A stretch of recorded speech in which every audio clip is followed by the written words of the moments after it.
morning, good afternoon, good evening to all our viewers from around the world.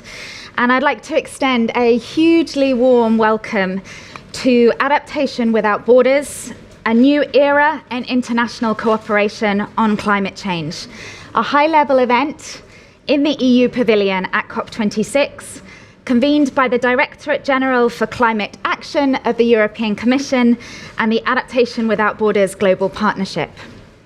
My name is Katie Harris. I'm Director of Adaptation Without Borders, and it is my absolute honour to be your chair for today's discussions.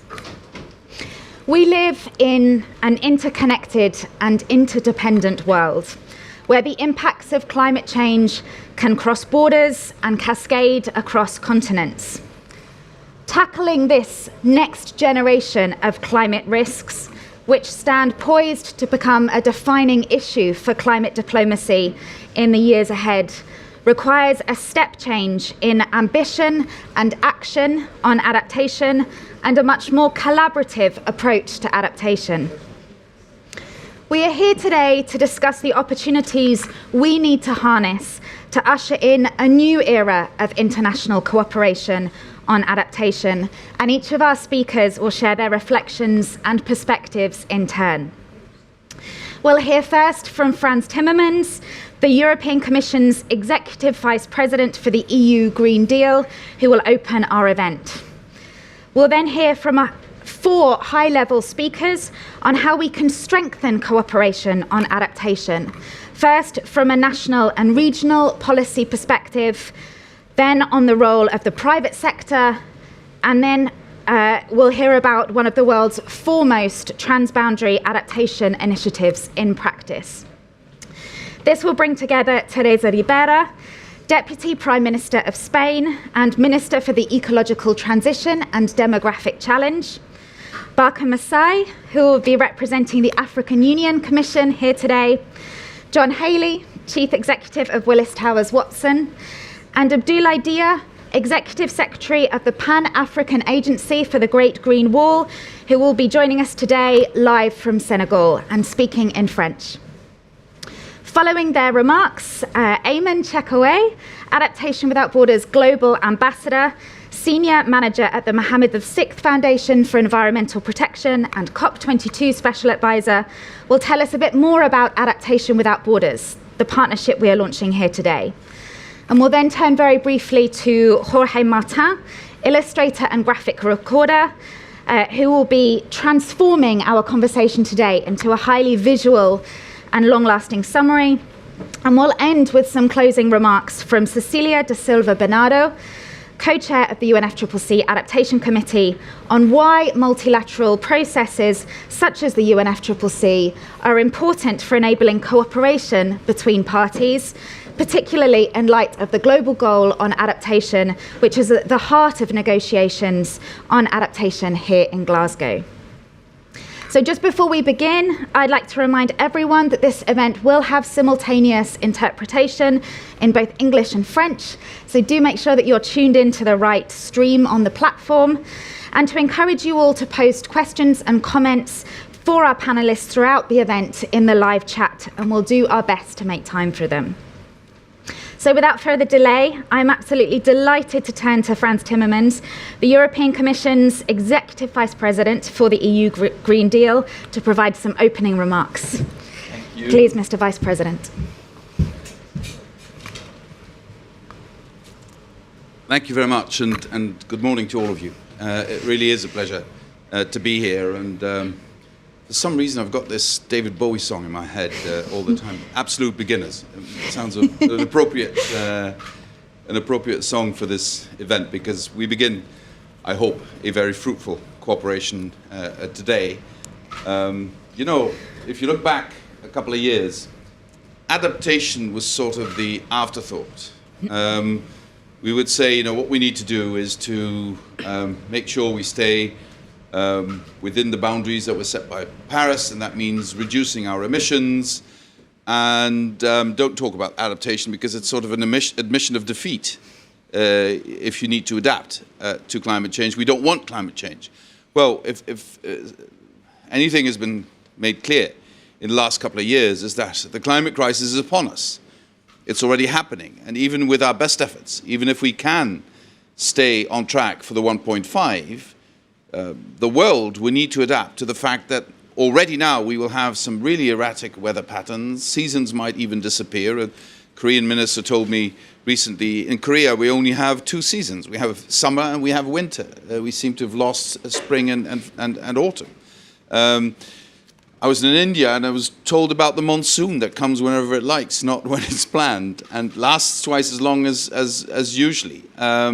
Harvests going wrong all across Africa. A tornado in Czechia, who would have thought that possible a couple of years ago? So I think the sense of urgency that we need to do something more about adaptation has increased radically over the last couple of years. And then there's another thing that we need to understand, that for some on the planet, financing adaptation is easier than for others.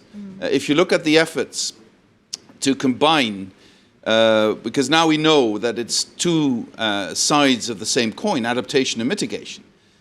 But if you want to mobilize as much financing as possible, especially also from the private sector, it stands to reason that the private sector will be more interested in investing in mitigation than in adaptation, which means that the public sector will have to take a greater responsibility on the side of adaptation, which also means that if the basis of our cooperation is solidarity, that the richer part of the planet will have to take a greater responsibility in helping the less rich part of the planet, developing part of the planet, to face the challenges of adaptation. I think that should be the basis of everything we do in the next couple of years. You know that in the EU we have developed an adaptation strategy. I think we were one of the first to do that.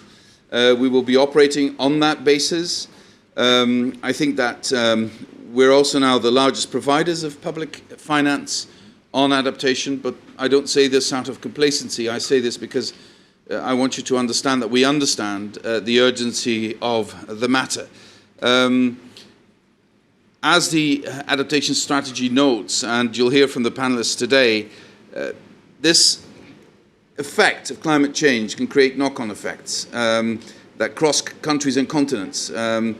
So local climate impacts can have global consequences. I think this is also something we need to look into. You know, if places on Earth become so hot nobody can live there, people will move away from there. Where will they move to? What will that mean for other parts of the world, etc.? It's just one example of many, many. And I believe that adaptation should also be seen now in light of security issues. It's about time the traditional security community understood that the climate crisis is the biggest security threat we have as humanity and as regions, and that adaptation efforts, adaptation support is a security measure, not just something you do out of the kindness of your heart or out of short-term self-interest or because it's the right thing to do. No, it's also because you need to invest in our common and collective security, and it's part of that. So that is why it gives me great pleasure to announce here in Glasgow today that the European Union is officially joining Adaptation Without Borders as its first international supporter, and we pledge an initial contribution of €700,000 for 2022. So it is a new global partnership working to strengthen international cooperation and adaptation and to build resilience to the cross-border and cascading impacts of climate change. I believe that with these funds, the partnership will be able to significantly scale up its efforts to identify and manage cross-border and cascading climate risks and to also look at the solutions. So, with the funds we provide, Adaptation Without Borders will also be better equipped and enabled to work with local stakeholders to appraise policy options to better manage these risks and ultimately develop climate-resilient solutions that strengthen resilience and minimize the potential for maladaptation. So during next year, Adaptation Without Borders will focus on working with and through its partners based in Africa. We'll hear more about that soon. And we look forward to collaborating with the African Union Commission and with national adaptation planners across both continents to learn from each other in this regard. You know, and I want to end on this, for Europe, Africa is our sister continent. The sooner we realize that and the full implications of that, Europe cannot prosper without Africa prospering. And Europe prospering can help Africa prosper. So that's, I think, the way we should look at it. If we don't solve our common challenges together, they will not get solved. And that's why I believe investing in adaptation is so important, and engaging also on policy level with our partners in Africa is also so important. Thank you very, very much. Thank you so much, Mr. Vice President. I just have one follow-up question, if I may, using Chair's privilege. You've talked quite a bit about what this collaboration between the European Union and Adaptation Without Borders will enable the partnership to do.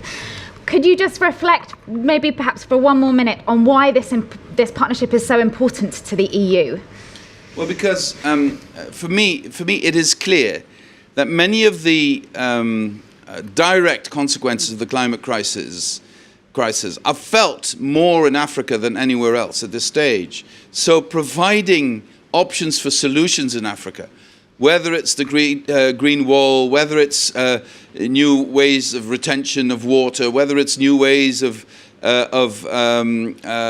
addressing challenges such as the locust infestation, etc., it's all going to profit the global community. So whatever we do in Africa and with African partners, also increasing their resilience, increasing their knowledge and their efforts and their instruments to react to these challenges, it's going to profit the world community, it's going to profit Europe directly as well. Thank you so much, Mr. Vice President. I will allow you to take your seat. Thank you so much. And it is now my great pleasure to welcome Teresa Ribera, Deputy Prime Minister of Spain and Minister for the Ecological Transition and Demographic Challenge. Minister Ribera, you've been a great champion for many years of the need for us to really think about and better understand this cross-border, transboundary, international aspect of climate risk.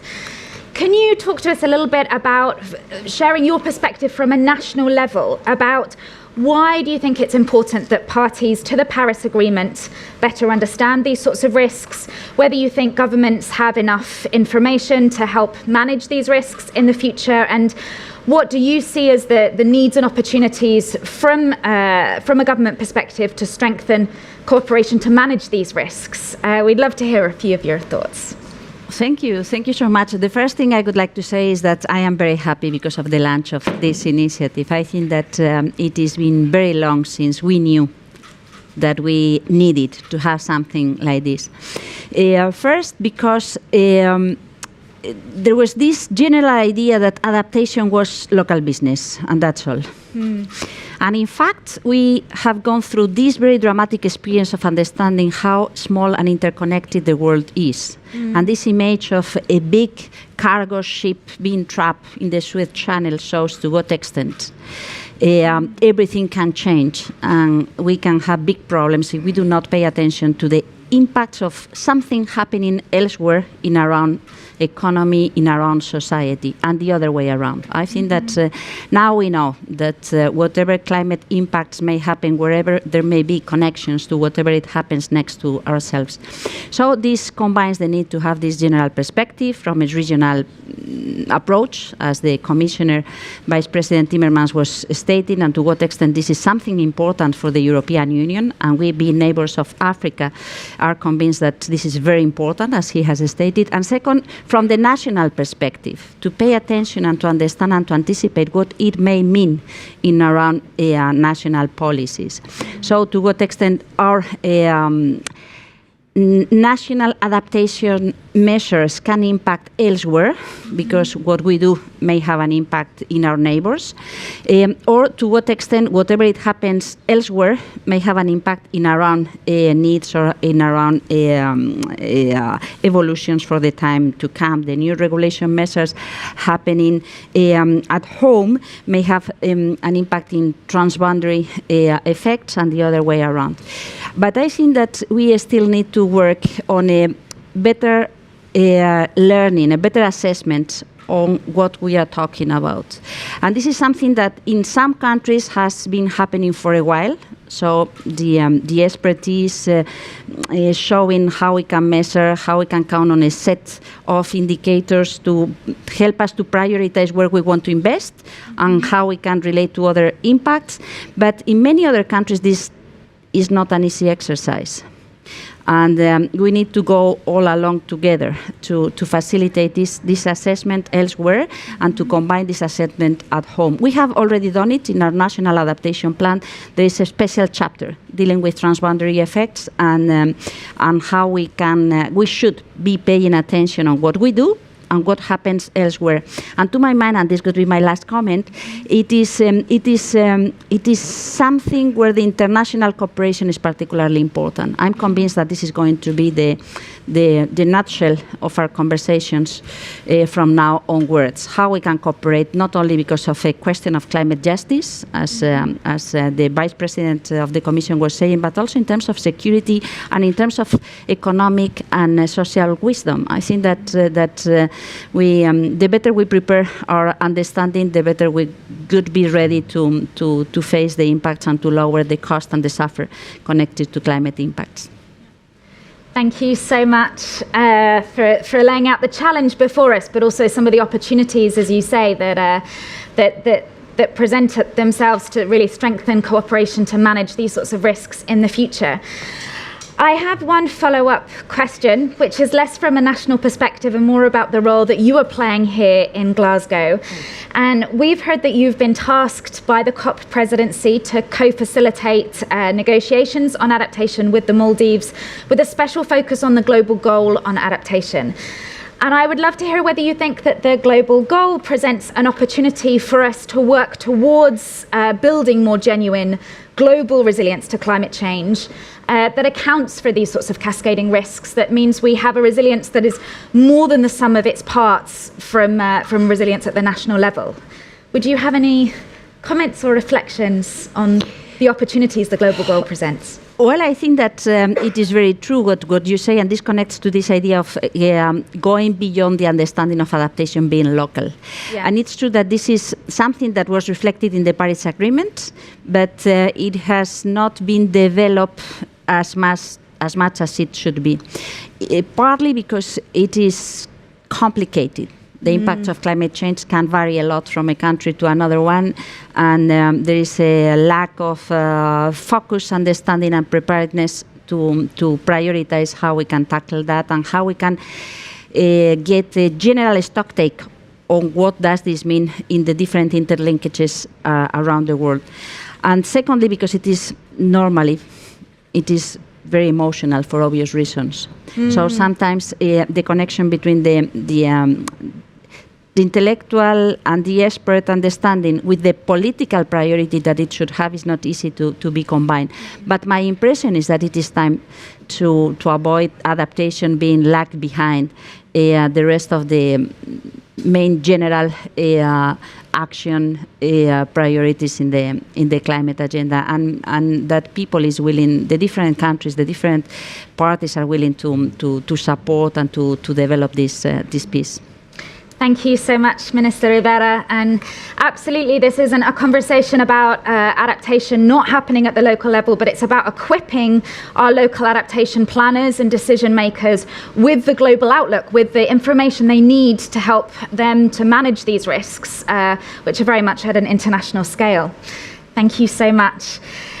So we've heard very much about some of the challenges and opportunities at the national level, but what about the regional context? It is my real great pleasure to welcome Barka Masai, who is here representing the African Union Commission today, to share with us about how the African Union-led draft climate change strategy from 2020 to 2030 can strengthen regional cooperation on adaptation in the context of these sorts of cross-border and cascading climate change effects and complement national efforts.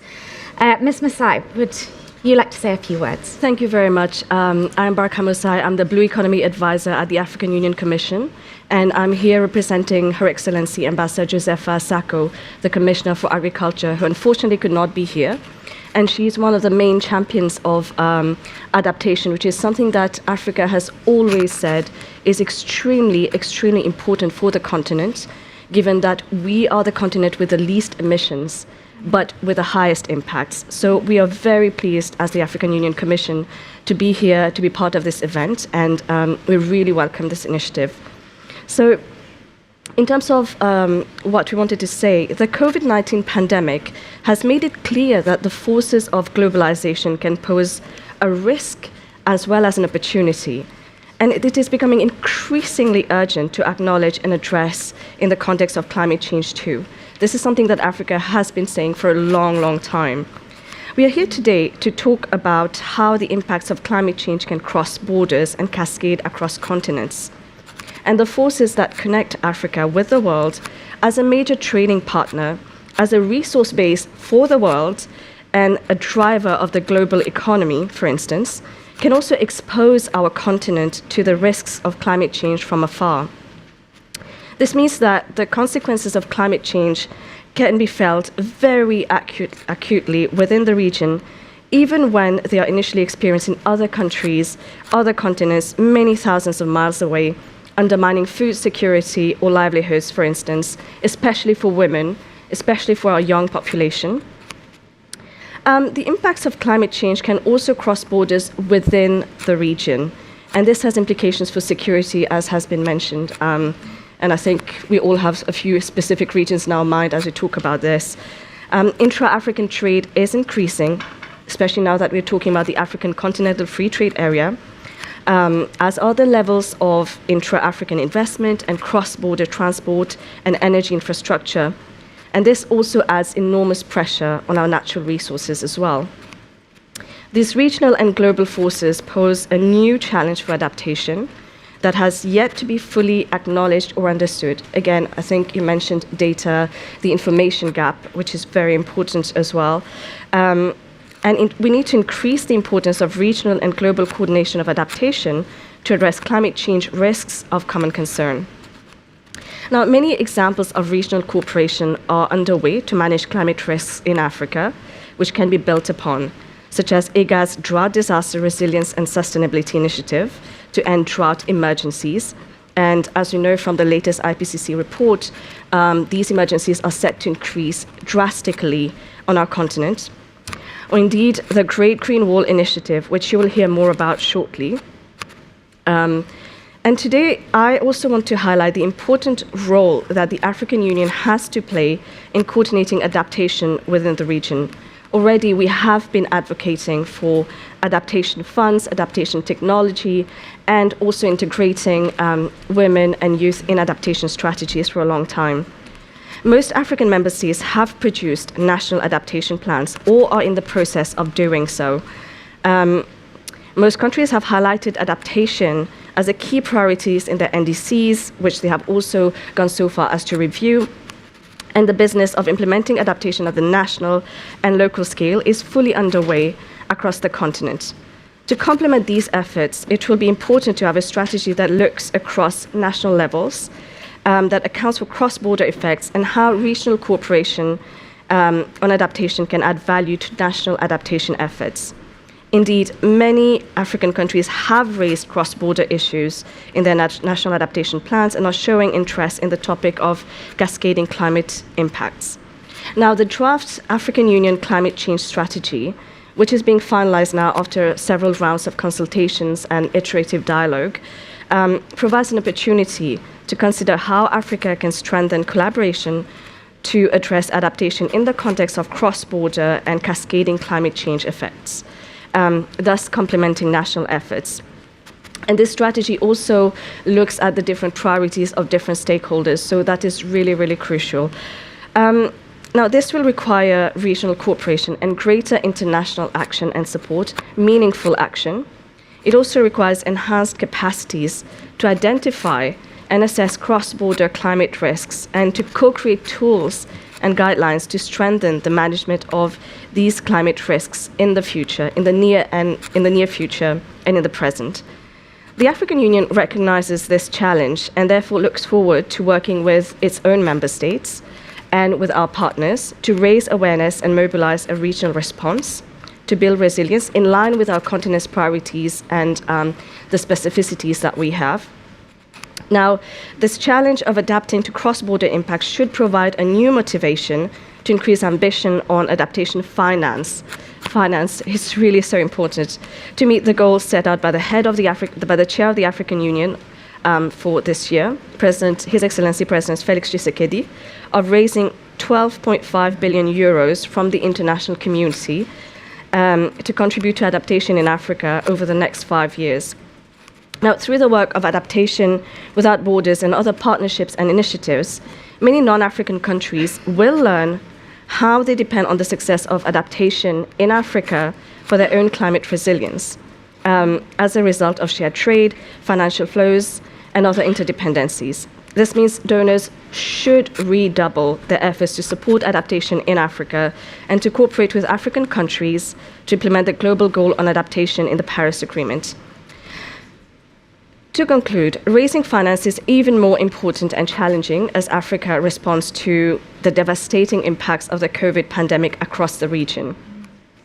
The AU's Continental Green Recovery Action Plan offers an opportunity to build resilience across different societies and to help ensure that the continent can bounce back and stay on track to deliver the goals of Agenda 2063. The heads of state and government agreed to Agenda 2063 as a 50 and addressing climate change in the context of ongoing globalization is one of the key pillars. So we look forward to working with the Adaptation Without Borders partnership to address the transboundary dimension of the adaptation challenge in Africa. Thank you so much, and we really, really look forward to working together very strongly in this. Thank you so much, Ms. Masai. Right, we are going to take a very quick 60-second break. Before you move, we just have to wait for the music. For all of you joining live from us around the world, just hold it right there. We're going to continue this conversation in a moment, and we'll be back in 60 seconds with a new panel, and we can continue this wonderful conversation. Thank you so much to our speakers so far.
Hello again, and I'd like to extend a really warm welcome back to our high-level COP26 event here in the EU Pavilion, Adaptation Without Borders, a new era in international cooperation on climate change.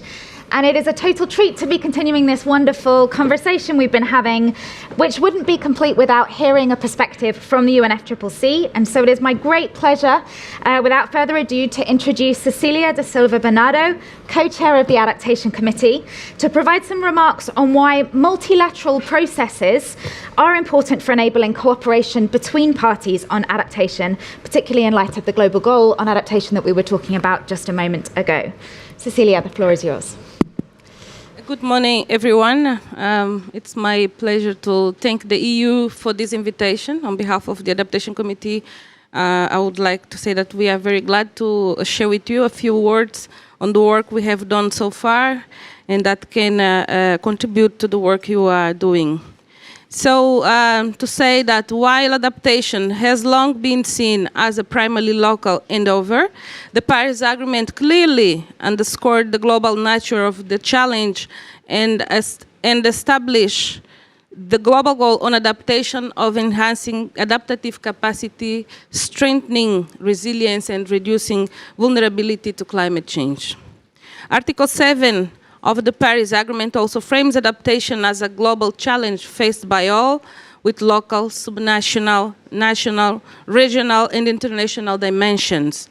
The concepts of cross-border and the cascading climate risk help us to understand what these regional and international dimensions mean, and therefore to paint a clear picture of the true nature of global adaptation challenge. The Adaptation Committee work considered approaches to reviewing the overall progress made in achieving global goal on adaptation, clearly recognized both the difficulty and the importance of considering transboundary climate change risks and impacts. This was acknowledged in our recent technical paper on this topic, which was published this year. Without taking these risks and impacts into account, we risk misunderstanding where they truly stand in our journey to achieving the global goal on adaptation. When assessing progress towards meeting the global goal on adaptation, we should go beyond collating efforts made at the national level. While adaptation communications and NAPs, NDCs, and BTRs will cover a significant amount of our total efforts, assessing progress on reducing vulnerability, enhancing adaptive capacity, and strengthening resilience will require us to take stock of how climate risk has been reduced or even increased in global systems like international commodity markets and financial systems. We also need to understand the regional and global consequences of national level adaptation, since national adaptation will contribute to achieve the global goal on adaptation. And parties should cover these in their submissions to the convention. But there may also be cases when national adaptation redistributes or even exacerbates vulnerability for others. And if we don't capture this, we will not be generating a true picture of global resilience. While this undoubtedly and challenging task it is critical to ensure that we don't take one step forward and 2 steps back. Since the inception of the UNFCCC, the priority of achieving adaptation action has continued to rise. We now have a wide range of instruments, mechanisms, bodies, and processes, including the Adaptation Committee per se, in place under the UNFCCC to support countries around the world with their national adaptation planning and implementation, even though it's not enough. The UNFCCC process provides a wide range of opportunities for countries and other stakeholders to engage on the global goal on adaptation and the transboundary dimension of climate change adaptation, both at the technical level and at the political level. In the Adaptation Committee, we've begun to engage in some of these conversations, in large part thanks to the initiative of our engaged observers from Adaptation World and Adaptation Without Borders. Thank you very much for that. And all partnership elsewhere who wishes to contribute on our work.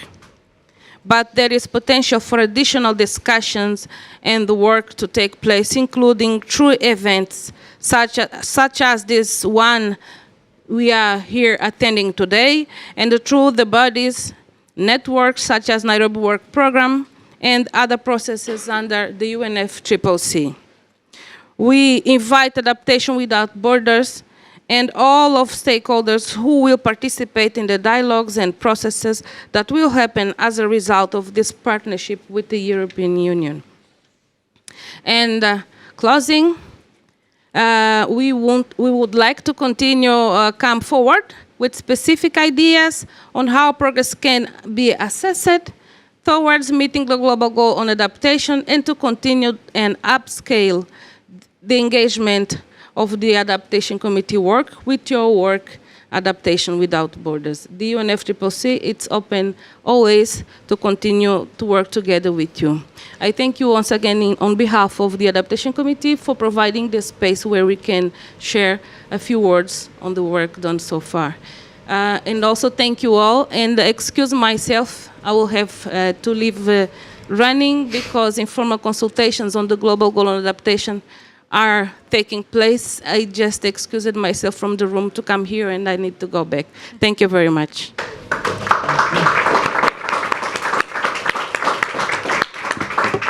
Thank you so much, Cecilia. You are excused. We really appreciate your time. Thank you for outlining the global nature of adaptation that the Paris Agreement articulates and outlines, and for issuing that call to action for us all. So, we've heard a lot about the national level perspective, about how the UNFCCC can play a role in bringing together countries to address these sorts of cascading climate risks. But I'd now like to introduce John Haley, Chief Executive of Willis Towers Watson, to give us a slightly different perspective. And I'd be really keen to hear on what you think COVID-19 has taught us about this sort of cascading nature of risk, about how these international climate risks that we've been discussing today might begin to impact businesses, supply chains, and the communities that depend on them, but also the sorts of roles the private sector can play in building resilience to these sorts of risks in the future. Great. Thanks very much. And thanks to the EU Directorate and Adaptations Without Borders partnership for the invitation to speak at this event, which builds on the Adaptation Day from yesterday. I think Glasgow is going to be remembered as the COP where resilience and also the financial sector really took their rightful place and rightful duties in terms of addressing climate change. So I'm delighted to have a chance to talk about them. So as I think is one of the themes of today, for successful adaptation, we need to dissolve the borders between public, between private, between academic sectors as much as possible, and band together to protect our communities and our citizens. There's been a lot of progress in the ways in which we're doing this, with a lot of initiatives and organizations using this week to mark some important milestones. And one of the things that I really am taking away from this COP is, as I said, the importance of the private sector may be stepping up more.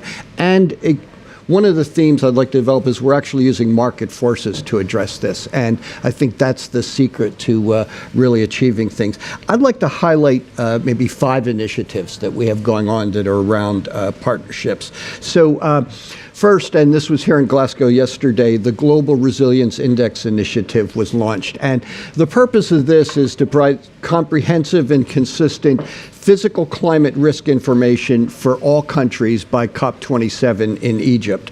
A relatively bold ambition. We've seen things like this happen before in the insurance sector, coming together with the global earthquake model in the 1990s. And this is a real coalition. Mark Carney and Mami Mizutori of UNDRR have really been taking the lead on this, but the Coalition for Climate Resilient Investment Fund, the Insurance Development Forum, there's about 20 partners that are working together on this. So many European experts and institutions are involved and will be benefiting globally from the data that's available from the European Space Agency's remarkable platforms like Sentinel. The second one is an initiative that was launched at the Paris COP. That's the Insurance Development Forum.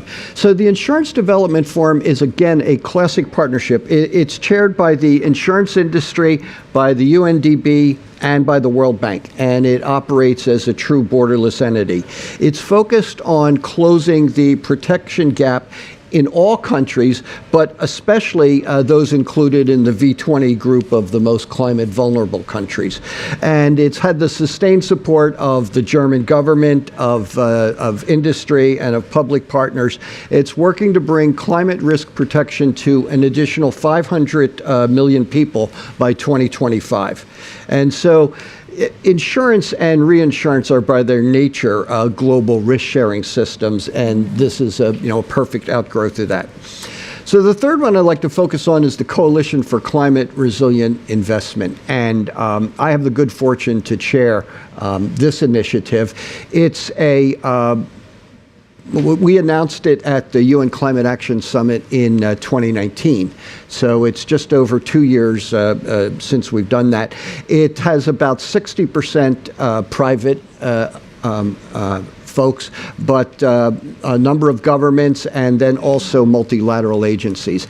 And Minister Timmermans talked earlier today about how business wanting to invest more in mitigation than in adaptation.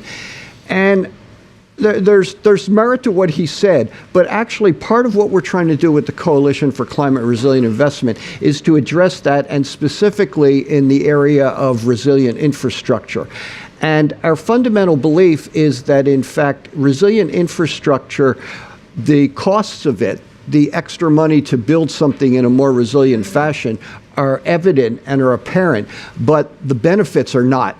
And so what we've been working together to do is to quantify the benefits. We've worked with Jamaica on developing a national investment prioritization tool that identifies the most vulnerable areas, tells them where to invest. We intend to roll that out to several other countries during the course of the next year.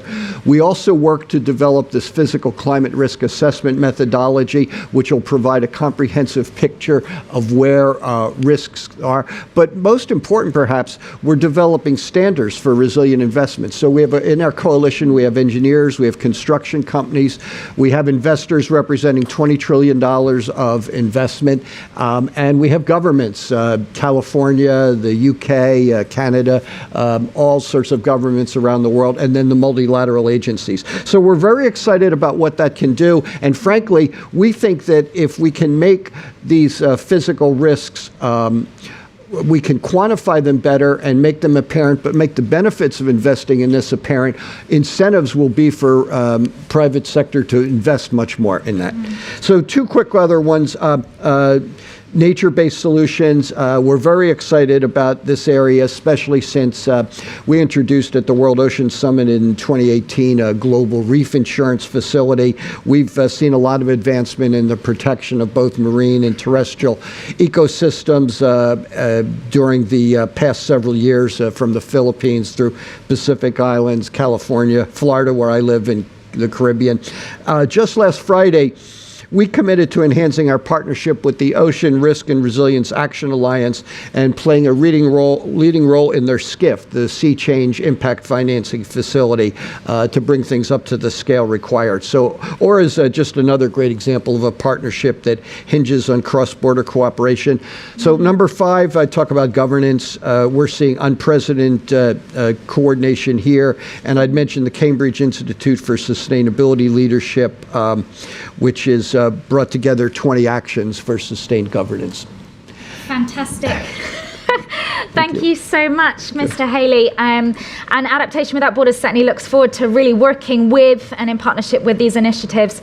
And I was really struck by your sentence at the beginning about this is also about reducing barriers or dissolving barriers between the public and private sectors. And the EU adaptation strategy introduces this concept of just resilience, which perhaps tacitly acknowledges that what might represent a strong adaptation strategy for some, such as a private sector company, might involve a trade-off and could potentially, if we're not mindful, undermine the resilience of others, such as communities or producers within their supply chain. And so there is a real need for public-private collaboration on adaptation to ensure that adaptation benefits all.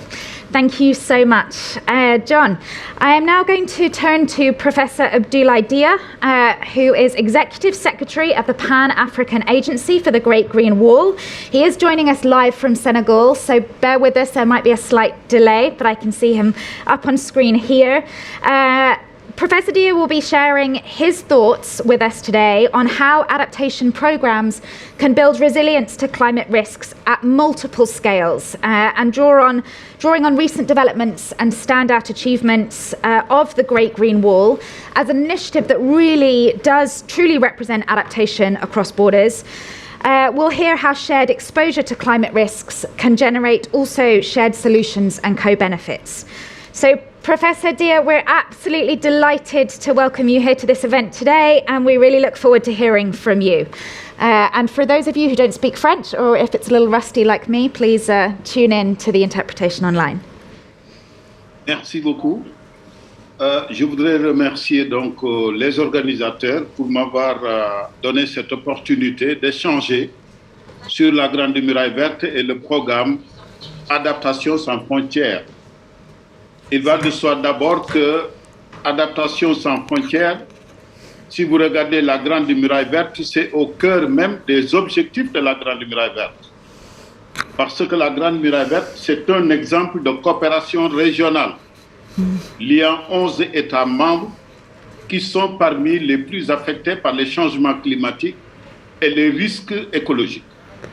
C'est dans ce sens-là que la Grande Muraille Verte donc, va partir de Dakar jusqu'à Djibouti, et vous voyez donc que traverse énormément donc de pays et de frontières. Et par contre, c'est un projet avec une approche intégrée, allant évidemment donc des communautés, au niveau des États, jusqu'au niveau donc de la région. Alors, c'est quoi la Grande Muraille Verte? Parce que souvent, certains pensent que la Grande Muraille Verte, c'est uniquement un problème de reboisement. C'est justement parce que la Grande Muraille Verte a une approche intégrée que le problème de l'adaptation s'inscrit au cœur des préoccupations, évidemment, de cette initiative. Et je voudrais rappeler que l'initiative Grande Muraille Verte part d'une vision. Cette vision est à la fois écologique, climatique, mais surtout humaniste par le fait que le centre de son opération, des activités, c'est d'abord l'homme, les populations et le terroir. Ainsi donc, vous comprendrez que l'adaptation, pour nous, il ne faudrait pas que les gens fassent le distinguo entre atténuation et adaptation. Parce que dans les États africains, les populations vivent du capital naturel. Les impacts climatiques, les impacts environnementaux affectent ce capital naturel qui sert de base aux populations pour leur bien-être. Donc, vous voyez donc qu'il faut d'abord, pour développer l'adaptation, partir de la restauration du capital naturel. Et en restaurant le capital naturel, on diminue la pression sur les reliques, évidemment, donc des ressources naturelles fortement affectées par les changements climatiques, malheureusement qui ne sont pas du fait de nos États, mais qui souffrent évidemment de cette adaptation, de ces impacts. Et ce qui fait que donc, même la productivité des ressources s'amenuise, ce qui diminue les revenus et amène donc les populations vers l'immigration et l'insécurité alimentaire. Cela veut dire tout simplement que dans la Grande Muraille Verte, nous nous inscrivons dans une préoccupation qui concerne même le Conseil de sécurité quand il disait climat, sécurité, développement. Pour nous, il s'agit d'une approche intégrée. Il ne faut pas penser que peut-être l'adaptation, c'est le problème uniquement des Africains. Non, l'adaptation vient en appui au potentiel de mitigation qui pourrait donc survenir quand vous restaurez donc le capital naturel. Et c'est dans ce sens-là que je salue la bonne compréhension donc de certains chefs d'État et de gouvernement, et notamment donc le rôle important que joue le président Macron, président donc du One Planet Summit, qui, à l'initiative, a organisé ici, évidemment à Glasgow, le 1er novembre, déjà une rencontre sur le financement de la Grande Muraille Verte, qui vient ensuite au sommet donc de l'Élysée, le prince, son Altesse royale, le prince de Galles, et l'ensemble des chefs d'État donc de la Grande Muraille Verte.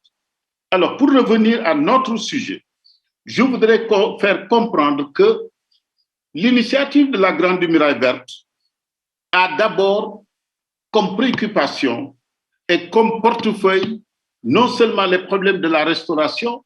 Qui dit restauration, c'est restaurer les écosystèmes, restaurer les ressources. Et en restaurant les ressources, notamment par la restauration des terres, par le reboisement, on crée des puits de carbone qui impactent évidemment sur le problème de mitigation.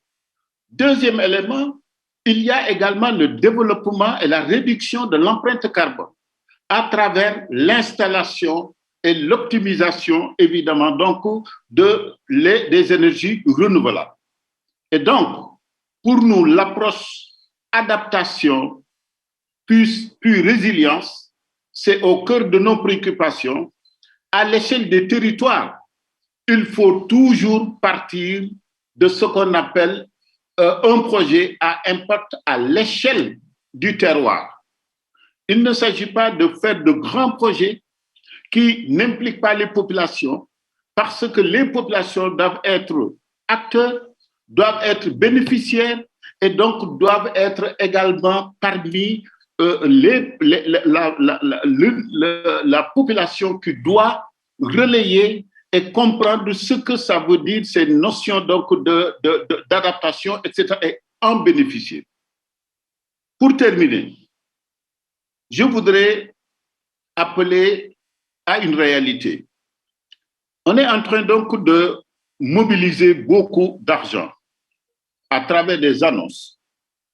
Mais il faut comprendre que le problème d'adaptation qui doit aboutir par l'adaptation des communautés locales et leur résilience, mais également l'adaptation, donc la résilience des écosystèmes, doivent être donc une priorité dans les financements. Je cite souvent les investissements socialement responsables qui doivent nous appuyer, non pas en termes de prêts, mais de subventions pouvant permettre aux populations et aux États de pouvoir donc réaliser ces programmes importants de la Grande Muraille Verte qui devraient à terme permettre aux populations de développer, d'avoir un développement résilient par le développement d'activités sobres en carbone, mais d'infrastructures résilientes et également donc sécuriser l'espace parce que, en réalité, les impacts climatiques avec ces risques les risques climatiques sont une partie de l'insécurité du Sahel.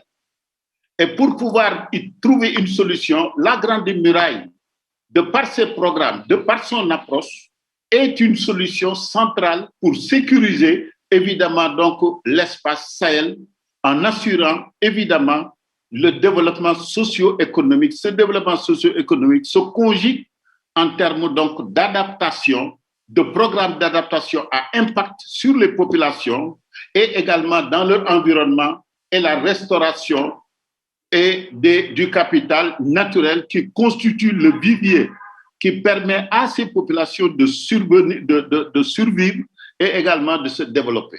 Voilà en gros donc ce que je voulais dire par rapport à ça. Et la Grande Muraille, c'est l'exemple type évidemment de ce que vous êtes en train de dire pour dire qu'en fait, il faut développer et mettre le paquet sur l'adaptation, mais en faisant l'adaptation, on règle également le problème de capacité et d'opportunité de faire des activités de mitigation qui semblent être certaines priorités pour certains, évidemment, donc aux États. Mais en Afrique, ce qui nous importe, c'est surtout donc l'adaptation. Et pour ça, il faut évidemment appuyer la Grande Muraille, qui est un projet intégrateur à l'échelle de l'ensemble de ces États, de ces 11 États qui sont les plus affectés par les changements climatiques et qui, ce n'est rien d'autre qu'un retour de l'ascenseur en appuyant la Grande Muraille verte à l'échelle de ces 11 États pour pouvoir donc s'adapter et au finish définir une résilience et surtout ce qui va contribuer à la relance économique post-Covid, évidemment, de ces États. Encore une fois, je voudrais remercier l'ensemble des organisateurs, saluer également l'ensemble de ceux qui présentent et pour finir, dire que je suis totalement en phase avec le vice-président de la Commission européenne par rapport à sa compréhension visible que c'est un monde globalisé et les actions doivent être donc intégrées entre l'Europe, l'Afrique, pour que, évidemment, ce programme d'adaptation puisse avoir des impacts positifs par rapport à ça. Encore une fois, merci. Thank you so much. Thank you so much to the Executive Secretary there for outlining this iconic initiative of the Great Green Wall, which, as you say, can bring together mitigation and adaptation benefits. Bear with us. We've saved some of the best till last. It's my absolute delight to welcome for the final remarks. And just before we turn to Jorge Martin, who's been capturing this discussion live for us to show us his creation, I'm delighted to turn to Eamon Chekaway, who's Adaptation Without Borders Global Ambassador, to provide a few reflections from the partnership's perspective. We've been talking a lot about Adaptation Without Borders today, but Eamon, can you outline for us what are some of the gaps and needs the partnership is trying to address, and what are the opportunities you see for a more collaborative approach to adaptation? Thank you. Thank you very much, Katie. Excellencies, Mr. the CEO, distinguished delegates, dear experts, colleagues and friends, ladies and gentlemen. Before I proceed, I wanted to share very briefly with you a short story in lieu of apology for having arrived late, but also because I think it provides an interesting analogy to what we've been discussing here. So my 45-minute train ride from Edinburgh to here ended up taking more than 3 hours. And I was stuck in a train that kept stopping, going back, going forth for a long time. Eventually, I made my way here, and there were a lot of people that collaborated together to make sure that it arrived. And I was lucky to find someone in the security queue that let me go through in the fast track, although I don't have the badge that earned me that right. But I'm sharing that story with you because it shows adaptation to a certain extent, because all these people worked together collaboratively and adapted to an unplanned situation to make the best out of it. Was it the best outcome? Not necessarily. And I think, to a certain extent, Adaptation Without Borders help address this kind of situation. So I'm here today to represent the Adaptation Without Borders Global Partnership, a new collective of people and organizations from across 4 continents who are deeply interested in and concerned by the international nature of climate risk and working to build resilience to climate change on a truly global stage. The partnership is led by 3 managing partners, experts on climate risk and resilience at SEI, ODI, and IDRI.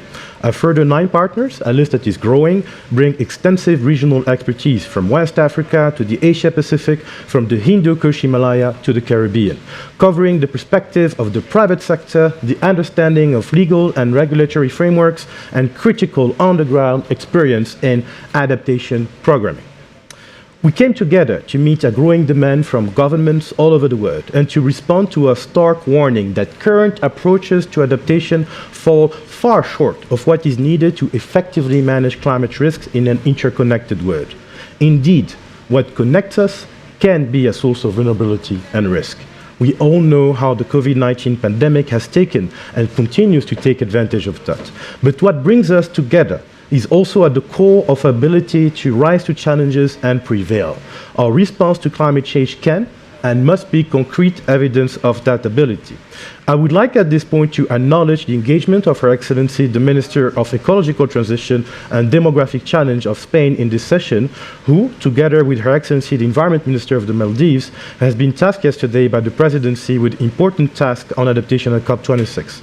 I also wanted to refer to her engagement, as was referred to earlier by His Excellency, Vice President of the EU Commission. There is a close relationship and link between Europe and Africa. Indeed, Spain and Morocco, for example, share the first intercontinental reserve declared by UNESCO, the Intercontinental Biosphere Reserve of the Mediterranean that spreads from southern Spain to northern Morocco. The Foundation has worked for preservation of that reserve, and I was hiking in the northern Moroccan part of that reserve a few weeks ago. It is such a beautiful and powerful example of our interconnections in all dimensions of sustainable development. But that aside, where do we stand currently on adaptation planning? Most adaptation plans continue to be defined and developed in relative isolation, principally designed to manage domestic climate risks and planned and executed at the national level without the multilateral collaboration needed to understand and manage climate risks that originate in or are exported to other countries. This leaves us unaware of the full scale of the global climate risk and underprepared for the potential effects on our societies, our economies, and our ecosystems. Left unchecked, cross-border and cascading climate risks could impede progress towards many of the SDGs, instead increasing foods and water insecurity, threatening trade and energy supplies, risking jobs and livelihood, spurring social unrest, and endangering our collective well-being. The most vulnerable will have the least resources to cope, undermining our commitment to leave no one behind, as unfortunately I left my scarf on the train earlier. And we are thinking in particular of local communities and indigenous people, both in terms of their vulnerability and the knowledge and solutions they have. And it's not just climate change itself that can cause these ripple out effects. Adaptation in isolation can also generate cascading impacts, meaning one country's adaptation efforts could all too easily undermine another's, redistributing exposure and vulnerability rather than reducing the risk outright. That's why we form Adaptation Without Borders. And briefly, I have to shorten quite significantly what I have prepared to say because, well, anyway.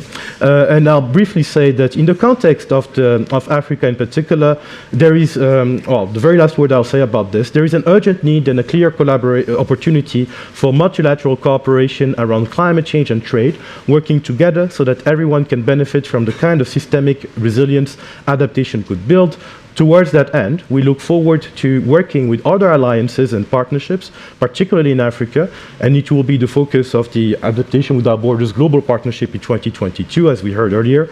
We have heard just now about the profoundly important Great Green Wall from His Excellency, the Executive Secretary of the Pan-African Agency for the Great Green Wall.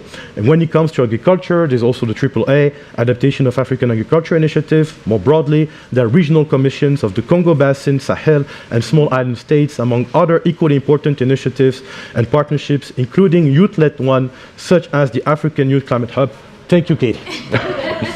Thank you so much, Ayman. Perhaps my kind facilitators here could perhaps present on the screen some of the visualizations that are coming in from our last speaker. while I wrap up the final last minute of remarks, I would just like to thank everybody, all of our fantastic speakers today, all of you from watching us from all around the world at home, for all your contributions, all your questions. I'm sorry we couldn't get through as many of them as we would have liked, but we will be looking to reach out to you afterwards. On behalf of everyone in Adaptation Without Borders, we'd like to extend a really warm welcome for you to reach out and to engage with us as we're launching this partnership here today, and to working with you all to strengthen cooperation on adaptation, to build resilience to the next generation of climate risks. And I'm really delighted that you can see some of our conversation captured here on the screen today, and we'll be sharing this. Look out for the Adaptation Without Borders hashtag. Check out adaptationwithoutborders.org for all of our resources, and just drop us a line. We'd love to hear from you. Thank you so much to you all, and wishing you a fantastic week at COP26.